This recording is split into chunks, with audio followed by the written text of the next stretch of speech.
अस्सलाम वालेकुम। आज हम बात करेंगे नॉर्मल डिलीवरी करवाने के लिए सबसे इम्पोर्टेंट चीज़ क्या है। आप क्या ऐसा करेंगे तो आपकी नॉर्मल डिलीवरी इजीली हो सकती है। नॉर्मल डिलीवरी के लिए सबसे अहम क्या है? तो नॉर्मल डिलीवरी के लिए सबसे अहम चीज़ है हेल्दी और एक्टिव लाइफस्टाइल। यानी कि आपकी जो पिछली ज़िंदगी गुजरी है वो आपका लाइफस्टाइल उसमें बहुत अच्छा रह चुका है, आपकी खुराक बहुत अच्छी रह चुकी है, आपने काम काज बहुत अच्छा किया। या ये नहीं है कि आपके घर में नौकर चाकर हैं और आप रेस्ट पे हैं, आराम फरमा रहे हैं, तो फिर समझ लें कि आपकी बॉडी में वो ताकत नहीं है। अगर आपका लाइफस्टाइल बहुत अच्छा रहा है तो आप नॉर्मल डिलीवरी बहुत ज़्यादा इजीली आप फेस कर सकते हैं।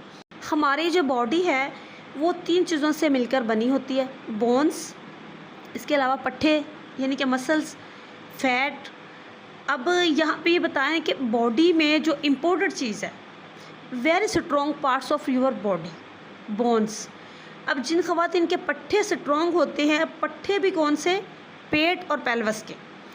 ये पट्ठे अगर आपके स्ट्रॉन्ग हैं तो आप समझ लें कि आप प्रेग्नेंट होने से लेकर नॉर्मल डिलीवरी तक आपको पता ही नहीं चलेगा कि आप प्रेग्नेंट हुई हैं। आप इतनी ईज़िली अपनी प्रेगनेंसी को कर लेंगे कैरी। ठीक है, प्रेग्नेंट औरत जो है अगर नॉर्मल डिलीवरी को करेगी, बेड रेस्ट पे गुजारेगी, तो ये आपके लिए नॉर्मल डिलीवरी के लिए बहुत मुश्किल चीज़ है।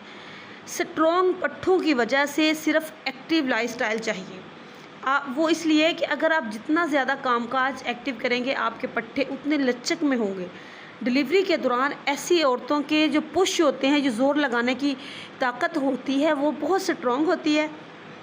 उनकी बर्थ कैनाल जो होती है उसमें वो भी रिस्पॉन्स कर रही होती है, वो खुद ब खुद बर्थ कैनाल स्पेस दे रही होती है बेबी को कि आप इतना एक्टिव रह चुके होते हैं, आपकी बॉडी इतनी एक्टिव रह चुकी होती है पहले। अब नॉर्मल डिलीवरी में 20% जो रोल है वो होता है डॉक्टर का और 80% रोल होता है आपका अपना, मरीज़ का रोल है। 80% आपने खुद देखना है। आपने सिर्फ करना क्या है? सिर्फ लाइफ स्टाइल आपका जो है वो एक्टिव होना चाहिए। अब वो बच्चियाँ जिनकी अभी शादी नहीं हुई तो उनका लाइफस्टाइल उनकी माँ के हाथ में है।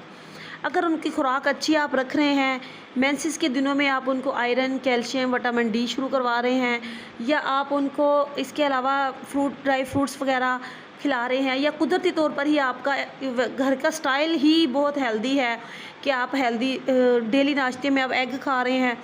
अगर नहीं खा रहे तो आप अपनी बच्चियों को मेंसेस के दिनों में लाजमी खिलाएं। ये आपके जिस्म के एक एक हिस्से की एक्सरसाइज बच्चियों से करवाएं खुद।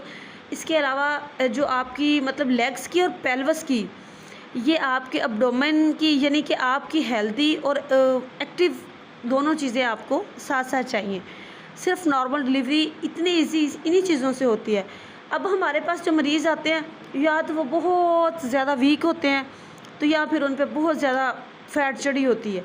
इतने कुछ जो वीक होते हैं वो इतने वीक होते हैं कि उनके अंदर फैट होती ही नहीं, पट्ठा भी कहीं नज़र नहीं आ रहा होता, तो वो इतनी मुश्किल कैरी करते हैं, इंजेक्शंस पे इतनी चीखती हैं, इतनी दर्दों पे रोती हैं नॉर्मल डिलीवरी में कि बहुत मुश्किल है नॉर्मल डिलीवरी। तो नॉर्मल डिलीवरी औरत की बॉडी पे होती है। अगर औरत की बॉडी में जान है तो नॉर्मल डिलीवरी ईजी है। That's all. पूरी वीडियो में एक ही टॉपिक है कि नॉर्मल डिलीवरी के लिए एक्टिव और हेल्दी लाइफस्टाइल। ठीक हो गया। अब इससे आगे हमारी जो पहली माएँ थे, वो आप लोग कहते हैं ना कि हम आजकल के कुछ लोग कह रहे होते हैं कि हमारी जो ओल्ड माएँ नॉर्मल डिलीवरी बड़ी आसानी से करवा लेती थी, इजी घर पे ही दाइयों से ही, और वो एक्टिव होती थी, इसीलिए वो करवाती थी 24 आवर्स, यानी कि सारा सारा दिन वो काम करती थी। आप भी अगर ओल्ड माओं से पूछें तो वो आपको खुद बताएंगे कि वो कितनी ज़्यादा एक्टिविटीज़ करते थे दिन में, और वो सारा दिन काम काज के बाद शाम को बच्चा पैदा करती थी। लेकिन अब क्या हो रहा है? अब जैसे ही आपको आपकी बहू आती है और वो आपकी बहू प्रेग्नेंट होती है तो काम काज छोड़ के बेड रेस्ट शुरू। देखिए, बेड रेस्ट नॉर्मल डिलीवरी के लिए भी ज़रूरी है और आपकी वैसे सेहत के लिए भी ज़रूरी है। हमल कोई बीमारी नहीं है।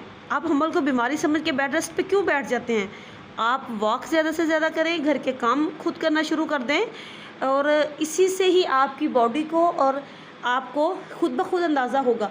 अब अगर तो आप रेस्ट पे है ना, तो एंड के महीना आपका बहुत मुश्किल गुजरेगा। अगर आप कामकाज में मसरूफ़ है, एंड का महीना आपका इतना अच्छा गुजरेगा कि आप खुद महसूस करेंगे।